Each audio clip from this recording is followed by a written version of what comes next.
It's 1962. Phil Knight, fresh out of Stanford, is driving his lime green Plymouth Valiant down the dusty roads of Oregon with nothing but $50 borrowed from his father and a wild idea. Imagine lugging Japanese running shoes in your trunk, hoping this risky gamble will turn into something more. Sales are slow, doors slam in his face, and bigger competitors loom. Yet inside Knight, a restless dream burns. Can a scrappy startup selling underdogs shoes really challenge giants? This is where Nike's story begins, on the edge of collapse, with a single, daring question left unanswered. Phil Knight's crazy plan to sell cheap, high-quality Japanese shoes felt like a gamble with no safety net. But here's where belief meets grit, setting the stage for every twist Nike would face next. In 1962, Phil borrows $50 from his dad, a borderline father-son gamble, and pitches a thesis called Crazy Idea about importing Japanese running shoes. Amid skepticism and little cash, he sends samples of Onitsuka Tigers to Oregon's track teams, hoping for a sale. A local coach finally bites, but will it be enough to keep the dream alive?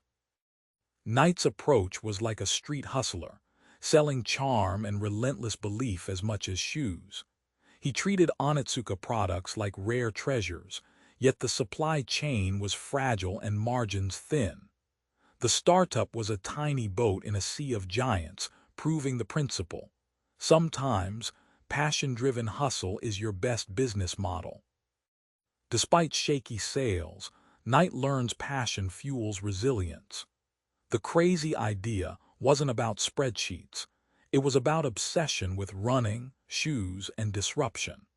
That realization transforms Nike's foundation from a side hustle into a mission-driven journey, a spark that would ignite decades of battle and innovation. Nike's rise wasn't a tidy march, it was a street fight. From legal battles to cash flow crises, Knight had to wrestle more than just sales numbers. The company's DNA formed in fires you rarely see. After years of importation, Onitsuka sues Knight's company for breach of contract. This legal nightmare could shutter the business, leaving Knight and his team scrambling to negotiate, not just contracts but survival. The courtroom drama reveals early cracks and sparks a fierce, obsessive effort to stay alive in the game. Nike's finances often looked like a roller coaster with no brakes. Phil remembers Knight saving cash simply to place the next shoe order. The company ran on the equivalent of just-in-time finances. Imagine balancing on a tightrope while sales climb and debts mount. It's a vivid example of how startups often live hand-to-mouth until breakthroughs come. Amid battles and uncertainty, Knight prioritized culture, trust, relentless drive, and loyalty. This wasn't about perks. It was about a ragtag family united by one vision. That gritty culture eventually transformed obstacles into fuel, proving that a company's heartbeats matter as much as its balance sheets. You know that swoosh? The tiny graphic that became one of the world's most recognized logos. It wasn't an overnight success. It symbolized a gamble that nearly cost Phil everything. The swoosh was designed by a graphic design student, Carolyn Davidson, for just $35. Phil hated it at first, thinking it looked like a stripe rather than a bold icon. Yet he kept it, a small gamble emblematic of Nike's scrappy beginnings. This imperfect logo quietly took root in the culture. At a time when athletic brands screamed their names in gaudy fonts, Nike's understated swoosh was a sleek rebellion. Like a whisper amidst shouting, it suggested speed and motion without words. It's a graphic lesson. Sometimes less is more. Disruption arrives in subtle strokes. That tiny swoosh became a global symbol of authenticity, limitless potential wrapped in simple design. Years later, it proved that a powerful brand isn't about flash, it's about capturing an attitude.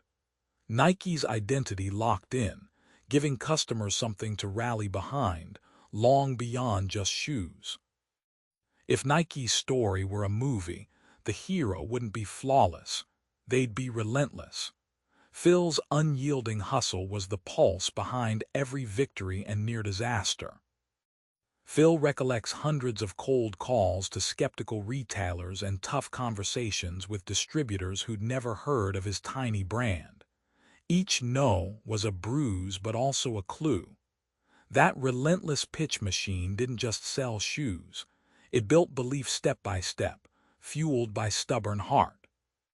Failures hit hard, from botched shipments to disastrous product runs.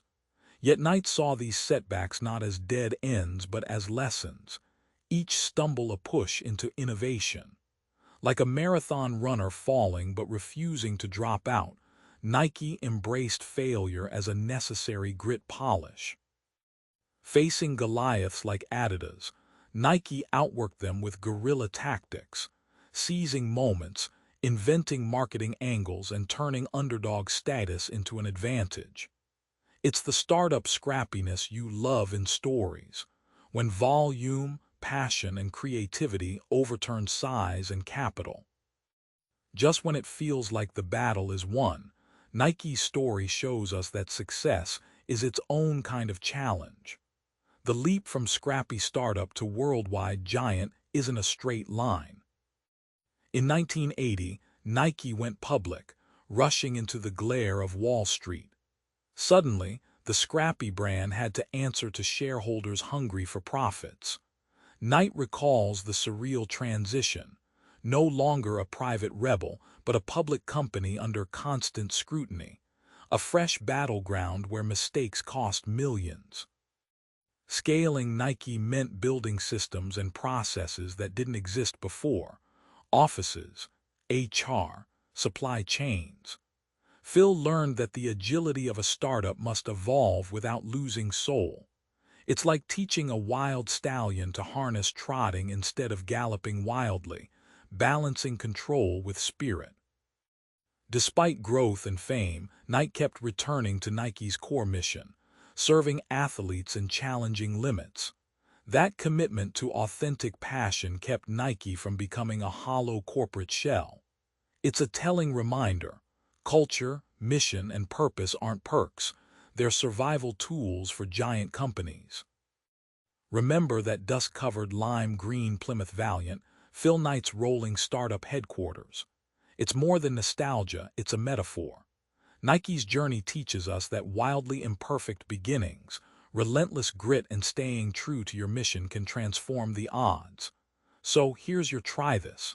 Pick your crazy idea, commit to unbelievable hustle, and build a culture that outlasts failures. Because like Knight, your swoosh moment is closer than you think. Subscribe for more book summaries like this one.